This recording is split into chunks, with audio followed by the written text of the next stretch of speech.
Азыркы күндө билим берүүнү трансформациялоо шартында жогорку билим берүүдө Кыргыз Республикасынын министрлер кабинетинен 2024-жылы 12 июлда чыккан жобосуна ылайык биз дуалдык билим берүү жөнүндө сөз кылган атабыз. Дуалдык билим берүү дегенди биз практикага багытталган билим берүү деп түшүндүрсөк болот.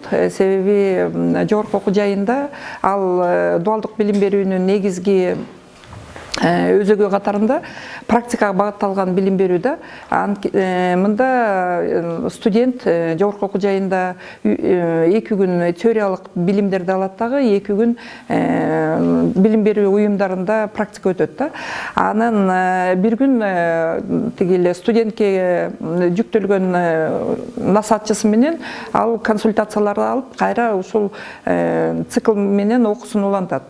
Дуалдык билим берүү эгерде биз дүйнөлүк практикага карасак, көптөгөн өлкөлөрдө ийгилигин берип атат. Ошол дуалдык билим берүүнү бул трансформациялоо шартында киргизсек, бул абдан студенттерге жакын болот. Анткени практика катарында мен айткым келип атат, студенттер азыр практикага багытталган окутууну көбүрөөк жакшы көрөт да.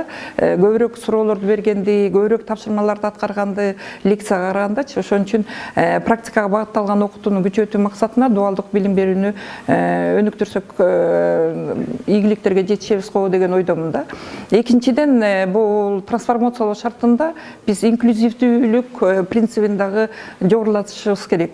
Инклюзивдүүлүк жөнүндө сөз кылганда биз инклюзивдик билим берүү жөнүндө мындай кененирээк маалымат беришибиз керек. Анткени инклюзивдүү билим берүү дегенди биздин өлкөдө бир гана өзгөчө муктаждыгы бар балдар менен байланыштуу окутуу деп эсептелет да. Ал эми трансформациялоо шартында биз инклюзивдүүлүктү принцибин бул бардык балдарды уникалдуу катарында караш керек. Ар бир бала окууга жетиштүү мамиледе болуш керек. Анан мугалимдер ар бир баланын көз карашын, ар бир баланын оюн, алардын билим берүү траекториясын түзүү аркылуу ошол муктаждыктарын канааттандыруу дегенди түшүндүрө алам да.